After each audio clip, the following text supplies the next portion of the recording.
Alright guys, TacticalRab back again today. Hope you're all doing well and enjoying your day so far. And heading into the second major of the season, Los Angeles Thieves find themselves with the very last seed, starting in losers with the worst possible first round matchup. Will they change anything going into this major? Is it time for a role swap? Some have suggested that by Kenny not deciding to use an SMG in this game, he's costing his team at potential victories. Very much intrigued to your thoughts in the comment section below. Hit the like button if you enjoyed the video. Subscribe if you're new as always. I would greatly appreciate it. Really upset the channel. Thank you very much indeed for doing that. First of all, this MJ Gears up 9k at the casino straight away. That's all my luck used up for the weekend. So maybe a downhill trajectory from here. But I mean, yeah, obviously he's done rather well day one. There's a casino right next to the hotel and the venue. Lots of great reports so far on the kind of the vibe at the venue and all this type of good stuff. So the pros seem to be having a great time, but some pros are better than others because Gizmo's on the up. Some other pros will talk about LA Thieves here in a second, most certainly on the down. But other things going on as well. Of course, there's the Challengers tournament alongside the major one. The reigning Challengers LAN champions from the Los Angeles Open event way back in Modern Warfare now. It was Humza, that being Humza Frosty as he was known at the time, Glow Frosty I think he was known at the time, but yeah, Humza, Parasite, Porlex, Venom and Zaptius in that 5 versus 5 era before the whole Parasite Zaptius thing went down, which you guys don't need me to explain once again. But yeah, these are your kind of reigning champions. Crazy to see where these guys have gone from here, like Humza still in Challengers, Porlex now on a pro team, Venom was in the league and now he's out of there, Zaptius I think is still playing ranked. Gersh even said in the replies he's trying to become a Valorant pro, which would be pretty incredible if he pulls that one off, and of course Parasite has retired since then as well, so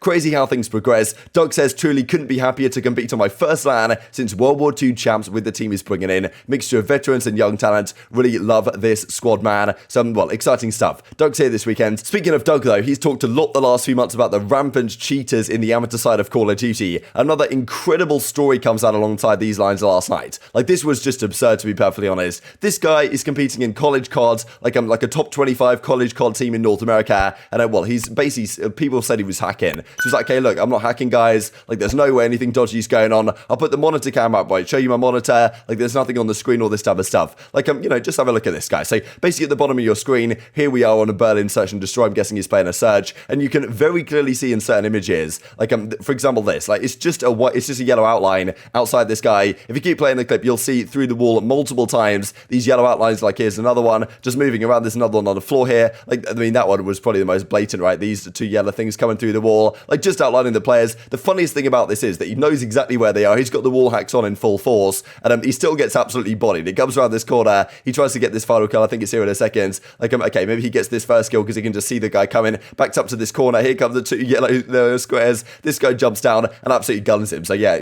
great job, son. How do you even get gunned while boxed up, as Crow describes it? But yeah, and also, why would you do a monitor cam when you've got the walls on, or at least maybe forgetting you have them on? Just like the stupidity knows no bounds. And at this, I thought was the funniest thing actually that Ray pointed out, that just the day before, people have said like, look, mate, you're hacking. There's something dodgy happening here. And he was like, look, I'm not cheating. Never downloaded cheats or any types of hacks. This is the thing that's so frustrating to me, is that like when there are cheating accusations, a lot of the time, I think some of the kind of more reputable names will say, okay, this guy, like, wow, he looks really dodgy. I've never heard of him. Must be cheating, right? And we don't want that to happen. But at the same time, there are some people who are generally cheating. So it makes it so difficult to determine whether someone is or whether someone isn't, unless they're just straight up, well, it's so obvious like this is, right? And who knows, right? If people are doing this, those who aren't monitor camming, right? Like, how many people are getting away with stuff like this, right? It's really frustrating. And it's really frustrating also that the kind of anti-cheat that was rolled out to Warzone hasn't arrived yet to regular multiplayer. And as Center goes on to say, this dude right here is one of the few reasons why it's important to have a strong anti-cheat and LAN for all Call of Duty players. Imagine he was actually decent at cards, he would have taken a pro spot right now because he uses $20 for wall hacks. Unbelievable. Hope we never see him. To make it even worse, the guy's competing in the college COD league. Could be wrong. Pretty sure scholarships are involved here too. Imagine telling mummy and daddy your scholarship got revoked because you paid a couple of dollars for hacks. Never gonna be my kid. So just unbelievable stuff, frankly. That's the thing though. We've got LAN this weekend. It's going to expose all the fakes, expose all the onliners. And yeah, Doug said to Martin, he's coming for that trophy, baby. And I never really know what to feel about the teammates, right? Because he was on Grand Canyon University in the college COD league. They've basically just been banned, right? All the wins that they've had have now been reverted. And of course, the rest of his teammates, right? They're also out of there. Like, they can't compete anymore. Of course, I never really know whether to feel bad for the teammates or not. Because yes, they were benefiting from this guy cheating. Did they know? Like, maybe some of them knew, some of them didn't. It's always tough to know in this case. But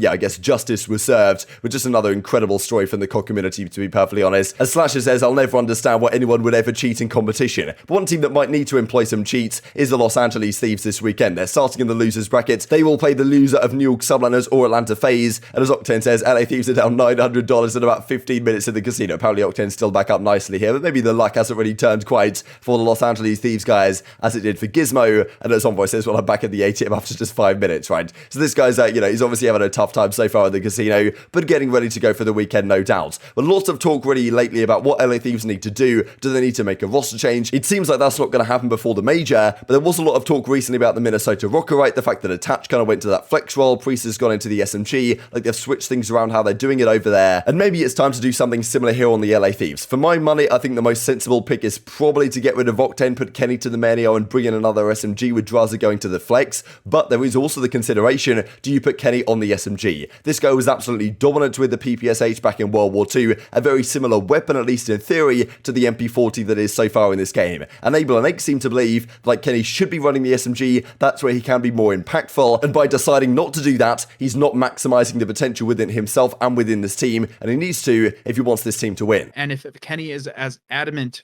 as he says he is about running an assault rifle, that's basically damn near condemning Sam or Octane, because even if he's forced to swap, bro, if you're not having fun or enjoying what you're doing, you're not going to perform at the level that these people expect you to. Yeah. I don't think he would go into running a sub being like, yeah, like even if he ran it, it would be like, oh, okay, my team wants me to run a sub, like let me run a sub for a couple of days. Yeah, it'd be mentally checked out just doing it, right? Yeah. Ian, I need to know from your perspective, does Ken want to run a main AR because it's the safest role in the league and he's so talented where it's like he would literally be undroppable because he's so good? Or what could it possibly be? Like, I'm just trying to confidence thing. I'll be honest. I've heard people say that like the SOG broke him, but I haven't really, like, I've never had a conversation with him about it. But looking back on it, it makes sense. Kenny never was wanting to be an SMG player. So when he first played professional Call of Duty, he was an AR player in Advanced Warfare. He was an AR player, did not run the sub, and that's just what he liked. Fast forward to a couple years, he had to sit out. The only team or the best offer was that TK team World War II, and he was it was either you run this role for this team, which is going to be your best shot at like success off the rip and really making a name for yourself, or not, because he had accuracy and Chino on his team. So he had to run the PPSH, and then it just kind of happened that he was dominant with it. You know, the best player in the game, best sub in the game, blah, blah, blah. But he never really wanted to do it. And then Black Ops 4 comes, the SOG is the worst SMG of all time. And he's like, what? Like, I don't even want to run this role anyways. And so now I think in his head, it's just like he's at the point now where he can run what he wants to run. And he never wanted to run a sub in the first place. That's what I think is happening. If Ken, whether he enjoys one more than the other, if he knows not only himself individually, but his team will be way more successful going the route of him being a main sub because of how damn good he is in that role, even if it wasn't his preferred route or role, why wouldn't he just run with it? The MP40 is the most comparable SMG we've had to the PPSH. It makes no sense. Should run it. I think you should. I'm with you. I know, but why can't he understand that, like, success-wise, individually, and for his team, it's not more beneficial for him? I just don't get that. It beats me. So it was very strange to a lot of people, right, that Kenny came onto the scene back in World War II on Team Caliber, as kind of, Enable explains that, of course, it was accuracy and Chino on this team at the time, like he pretty much had to run an SMG, but he was so good with the PPSH this entire season. He had that crazy moment against Echo Fox, right, the 4-piece to beat them, 250, 249 or whatever it was. There was a few other clips I found as well. This is another one with the PPSH just getting some disgusting shots all across the map. Like, this final kill on Zero as well. Pretty brutal, like, and he shoots the bodies for good measure as well. But, like, since this time, it was kind of strange. He went into Black Ops 4, wasn't very good with the Sorg, moved to the Maddox. Of course, 100 Thieves did have success with him on that role towards the end of the year, but the SMG is something we haven't really seen him return to. We saw here in the beta, he's pulling out the SMG, give the fans what they want. SMG, what is that about, right? Kenny says in the reply. But lots have suggested, is it time for Kenny to go back to the sub? He was incredibly impactful on that weapon in World War II, like a very similar game to Vanguard in theory. The MP40 is probably a pretty similar weapon to the PPSH as well in the way it handles. I'm sure he could be great on that role, but and is that where you can be more impactful, right? I think it's probably an understandable suggestion that SMGs probably do have more impact on the success of a team than their assault rifle counterparts. So maybe something LA Thieves need to consider. To me, I think really you want Kenny where he's comfortable, and yes, he might be more impactful on the SMG, but if he doesn't like it and he prefers the AR, like we saw last season, he was even technically the main AR for a bit on LA Thieves, right? When of course Slasher was gone, he became the main,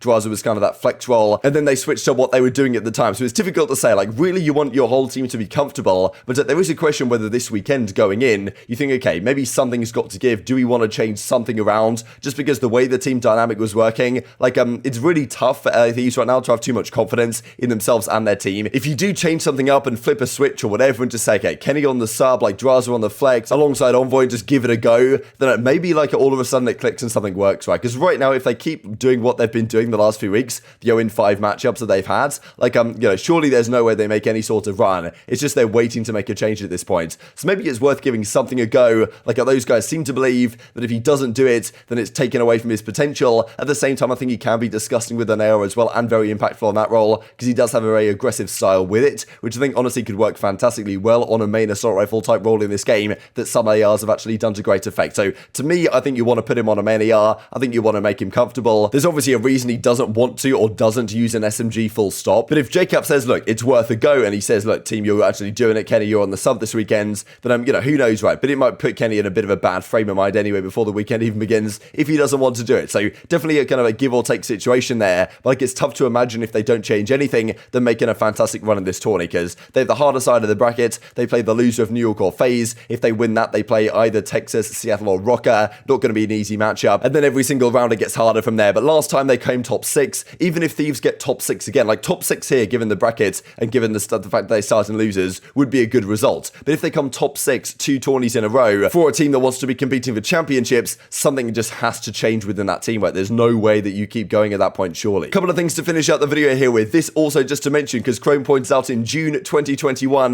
that London Docks was rumoured to return in Call of Duty Vanguard. Certainly a map that we need after the major finishes. We imagine there's a lot of time here for the pros to decide, okay, want to bring this map in, want to try out this map. Whether there's actually any new maps arriving into the game to let them do that, that's another question mark. But yeah, Docks, Samory, Dumont, right, these maps would have been fantastic to bring back even if they added doors and they ruined them, but still would have been good to at least see them. And as Chrome says, this is just dead now. So unfortunate stuff. Docks would have been fantastic to see it back again, but yeah, it does not seem like, unfortunately, that's going to happen. And just to finish off with this, I thought it was honestly absurd from the Tactical Academy. Pro play Loki looks like rap. I feel like this picture here is just too good to be true. It actually does. I don't know. It's kind of scary. Thoughts? I don't know. No more comments. Very much intrigued your thoughts on all this stuff in the comment section below. Hope you guys enjoyed the video. If you did enjoy it, hit the like button. Tell us your YouTube gods. This is a good video. I just like you should see it as well. And I grow the competitive Call of Duty community. Thank you much as always. Take care. And I will see you next time.